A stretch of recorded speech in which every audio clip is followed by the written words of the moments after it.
All right. Hello. Hi.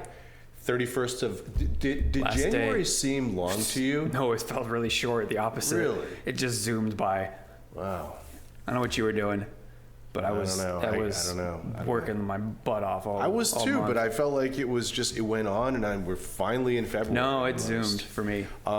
In that vein, we do have a lot of our team that are fighting colds and flu, as it seems to be very prevalent. So every team, every division and department have had people out, including you and me. Yeah, at one point this week, individually. like half of City Hall was out. Yeah, so please be patient with us as we get everyone better. We don't want people to come to work sick and spread the goo. So anyway, we do have big council meetings next week.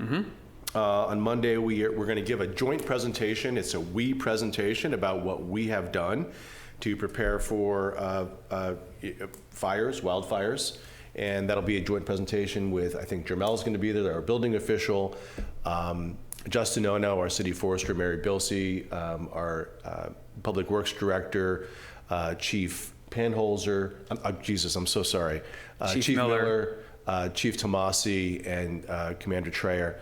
And so we've got some slides. We're going to go through them this afternoon, but a tag team with those folks, and obviously available for questions and answers. And then there's a similar format sponsored by the CRA next Thursday, the 6th, from 5 to 7:30. So yeah, and those are sort of some people call ham and eggs, belt and suspenders, 1-2 punch, whatever you want to say. Those two presentations go hand in hand. The presentation to City Council is very much an informational presentation, what we have been doing, what we are doing, and what we will be doing, past, present, future. Yeah. Less of a conversation, really. It's giving people information, and then the CRA event is meant to be more of that tableside chat with a lot of the same players, having some Q&A and diving deeper in. So hopefully people can sort of attend both of these and get the full benefit of it, both the informational, educational piece at City Council, and then the conversational piece at CRA. Right. Yeah. Perfect. Yeah. And we're always available for questions. Sure. Obviously, you can always write questions and invite the police chief out to your property or the fire chief of the fire department. And again, the nice thing is the CRA always records their tableside chats, so that'll be available online. We can put a link to that on our website. Also on Monday, we have our 2023-24 fiscal year financial statements. So we got it's called an ACFR, our annual comprehensive financial report. Late on Friday evening, it went out to everyone on Monday, and so that's in the packet as well for discussion. Tuesday, we have our flock camera system on the agenda for discussion. Board and commission appointments, an appointment recommended by the mayor pro tem for the Planning Commission and one for Forest and Beach Commission. Yep. And a discussion about just direction on the Carmel Public Library Foundation agreement with us. And there's a draft that's in the staff report package. You can see there's a draft of that agreement. We're looking for direction on that. And then discussion on the mayor's asked that we talk about 2 standing committees, one on financial stewardship and one on disaster preparedness. So that's what we got. Good. And then next week we'll produce a report for a special meeting on the 10th, Monday the 10th, to talk about the police department project. So that's what I got, buddy. That's right. Just a heads up, there's rain scheduled this weekend.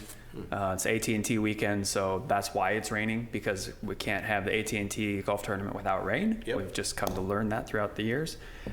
So extra people in town, probably not as many as in the past because the celebrities aren't part of that, but we're going to have some rain, so just be ready for that. I know we are. We're standing by as needed, but I think we're in a good place right now. We're watching the winds, Yeah. nothing super saturated. We haven't had rain in a while, but we'll be prepared. Yeah, When we are prepared, we'll be ready to respond. Absolutely. I also want to give a little bit of a heads up. I love technology. The scanning and digitizing project we did a little while ago, and using technology as best we can, online permit applications, bringing us into the 21st century. And I just wanted to let folks know that in the next week or two, our IT manager Joel is going to be hosting an event for our staff to educate about how AI can help us, things like ChatGPT and other forms like that. Yep. Using it as a tool, AI is a great tool. It's not something where you tell it what to do and you just take it right out of the machine and use it for whatever you want. You still have to be the human part of it and make Yep. sure. But there's a lot of productivity and efficiencies that we can get using AI. So we're going to be having a little workshop with our internal staff to talk about how we can maybe use this tool a little bit better moving forward as a part of the technology that we use here at the city. It's a great way of characterizing it. It's a part of, we're a very high-touch, hands-on community and staff, so it's not going to ever replace No. any of our positions, but it is a tool that we can use, and then we'll put things in our own voice and per our own guidelines and general plan elements and the like. It's like being a good runner and getting a better pair of sneakers. Like, that's really what it is. No, it's an interesting analogy. Thank you. I'm a terrible runner. Good sneakers don't help me anyway. But, and then the last thing I want to mention, and Chip, you and I can both talk about this a little bit as sort of an educational piece. So the city of Carmel-by-the-Sea is part of the Monterey Bay Defense Alliance. And what this is all of our cities coming together, Monterey, PG, Carmel-by-the-Sea, to recognize the fact that we have a lot of military installations and service members here in our area, in our region. And veterans. And veterans as well. That's a byproduct of having that, is you have veterans that want to come back here. And recognizing that having those installations, we're really lucky to have things like the Naval Postgraduate School, Defense Language Institute, that are these really thoughtful, they're producing, the thinkers and the leaders of our armed forces. So having those industries here does really put a lot of dollars and cents into the economy. There was a study that was just completed, and we helped with that. We were a partner in that study. Roughly 4.9 billion, and throughout all of Monterey County. I mean, that's a big number. That's a meaningful number. And that's on par with tourism Absolutely. and ag in Monterey County. Yeah, we talk about here in the city, our three legs of our stool, hospitality and taxes.